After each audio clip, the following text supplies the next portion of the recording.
Ma'am यही है मेरा घर। यहाँ रहती हो तुम? जी मैम। अच्छा, और पापा कहाँ हैं तुम्हारे? वो तो अभी मिठाई लेने गए हैं, अभी थोड़ी देर में आ जाएंगे। मैम आप पानी पियोगे? नहीं नहीं, कोई पानी वानी नहीं चाहिए। एक बार तुम्हारे पापा आ जाए, तुम्हारे पापा को तुम्हारी मार्कशीट दे दूं और चले जाऊं मैं भी यहाँ से। वैसे तुम्हें देख के लगता नहीं है कि इस घर में रहती होगी तुम, मतलब ऐसे घर से आती होगी। मैम पापा आ गए। नमस्ते मैडम। नमस्ते नमस्ते। आने में कोई दिक्कत तो नहीं हुई? नहीं नहीं, कोई दिक्कत नहीं। अच्छा, ये मिठाई खाइए। नहीं नहीं, मीठा नहीं खाती मैं। अच्छा मैडम, आपने कहा था ना फोन करके कि मिठाई ला के रखना, आप मिठाई खाएंगे तो। हाँ मैंने कहा था, लेकिन अब मुझे मीठा नहीं खाना, पसंद नहीं है मुझे उतना मीठा। अच्छा ठीक है, तो जूस मंगा दूं कुछ ठंडा? नहीं, कोई जूस वूस नहीं। वो तो तुम्हारी बेटी ने स्कूल टॉप किया हुआ था, तो उसी सिलसिले में बात करने आई थी और इसकी मार्कशीट देने आई थी तुमको। जी जी मैम, दीजिए। ये लो। जी मैडम। वैसे एक बात पूछनी थी तुमसे। हाँ मैम। अपनी बेटी का हमारे स्कूल में, मतलब इतने बड़े स्कूल में एडमिशन कैसे करा लिया तुमने? मैडम वो सरकारी कोटा होता है ना, स्कॉलरशिप। हाँ स्कॉलरशिप की वजह से एडमिशन मिला था मैडम। अच्छा, स्कॉलरशिप। जी मैडम। तभी मैं सोचूं कि इसके जैसे गरीब बच्चों का हमारे स्कूल में एडमिशन कैसे हो गया। मतलब हमारे स्कूल में तो अमीरों के बच्चे पढ़ते हैं ना, क्योंकि हमारे स्कूल का एक स्टैंडर्ड है, नाम है, और ऐसे गरीब बच्चे वहाँ पढ़ेंगे तो बाकी सारे बच्चों पर क्या असर पड़ेगा?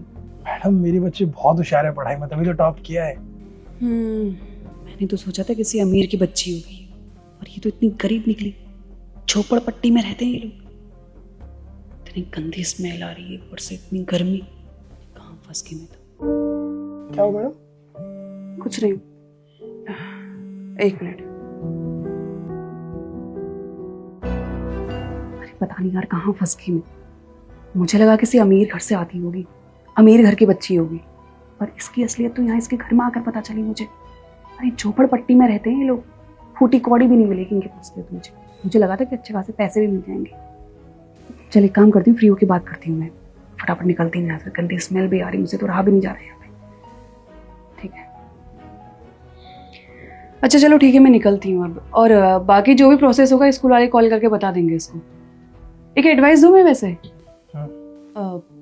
अपनी बच्ची का ना किसी सरकारी स्कूल में एडमिशन करा लो तुम, क्योंकि भाई हमारे स्कूल का तो एक स्टैंडर्ड है, अमीर लोगों के बच्चे पढ़ते हैं वहाँ पे, और इसके जैसे गरीब बच्चे पढ़ेंगे तो बाकी सारे बच्चे भी खराब हो जाएंगे। और आपको तो पता ही है हमारे स्कूल में इंग्लिश बोली जाती है, छोटे छोटे बच्चे भी इंग्लिश में बात करते हैं, उसको तो इंग्लिश बोलनी भी नहीं आती होगी। मैं तो वही सोच रही हूँ कि इसने टॉप कैसे कर लिया स्कूल में। खैर अब टॉप कर लिया तो क्या करें, जितनी जल्दी हो सकता है इसका नाम कटवा लो हमारे स्कूल से। अभी तक तो सर्वाइव कर लिया, अब आगे सर्वाइव कैसे कर पाएगी?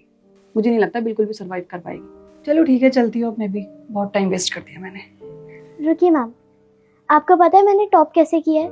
मैंने अपने पापा की वजह से टॉप किया है। और आप अभी कह रहे थे ना कि मैं इतने बड़े स्कूल में सर्वाइव नहीं कर पाऊंगी, तो मैम आप ये कैसे भूल गए कि आप यहाँ पर इसलिए आए हो क्योंकि मैंने टॉप किया है उसी बड़े स्कूल में। मैम अभी जो आप फ़ोन पे बात कर रहे थे ना, वो हमने सारी सुन ली थी। मैम आप एक टीचर हैं, आपको बच्चों को अच्छी चीज़ें सिखानी चाहिए, लेकिन आप तो भेदभाव करना सिखा रहे हो, ये तो गलत बात है ना। And ma'am if I talk about English, you know very well that I can talk in English. We should never judge anyone by caste and color because we all are equal. English never determines our ability. सुन लिया madam आपने? मेरी बच्ची English बोल भी सकती है और समझा भी सकती है, लेकिन शायद आप लोगों को समझ में नहीं आती है। ये काबिलियत पता है कैसे आती है? मेहनत करने से, ईमानदारी से पढ़ाई करने से, और अच्छे संस्कार की वजह से। मैडम आपसे एक सवाल पूछ सकता हूँ? आप अभी बहुत बड़े पद पर है, एक अध्यापिका है, आप मुझे बता सकते हैं आपके पिताजी क्या करते थे?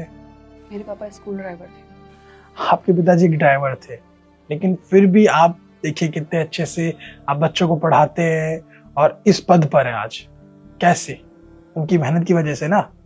लेकिन आप ये कैसे सोच सकते हैं कि एक गरीब की बच्ची कभी आगे नहीं बढ़ सकती? आपकी ये सोच, अगर आप बच्चों को अच्छे संस्कार देंगे तो बच्चे भी अच्छी चीजें सीखेंगे, लेकिन मुझे नहीं लगता आप बच्चों को अच्छे संस्कार देने लायक है, क्योंकि आपकी सोच बहुत गिर चुकी है। मैडम जब आपने मुझे फ़ोन किया था तब आप बहुत खुश लग रहे थे, लेकिन जैसे आपने हमारा घर देखा तो आपकी खुशी कहाँ गई? ये भेदभाव क्यों मैडम? अगर आप किसी अमीर बच्चे के घर जाते तो आप बहुत अच्छे से जूस पीते, मिठाई खाते, लेकिन आपने देखा हम तो गरीब है, हमारी जाति अच्छी नहीं होगी, तो आपने तुरंत फैसला कर लिया। ये तो बहुत गलत बात है ना। लेकिन मेरी बच्ची की काबिलियत ने आज बता दिया है कि अगर ये मेहनत करेगी तो उसे शिक्षा मिलेगी भी और आगे भी शिक्षा दे सकती है, जिस तरीके से इसने आपको आज सबक सिखाया है। लेकिन आपको आज सबक मिल गया ना मैडम कि कोई भी आगे बढ़ सकता है। और रही बात आपकी स्कूल की, तो मेरी बच्ची ऐसे किसी स्कूल में नहीं पढ़ेगी जहाँ भेदभाव करना सिखाया जाता हो। मेरी बच्ची में काबिलियत है, ये खुद पढ़ सकती है और आगे बढ़ सकती है। तो मैं इसको ऐसे स्कूल में डालूंगा जहाँ इसको सम्मान अधिकार सिखाया जाए, एक साथ रहने के लिए सिखाया जाए, मिलजुल के आगे बढ़ने का सिखाया जाए।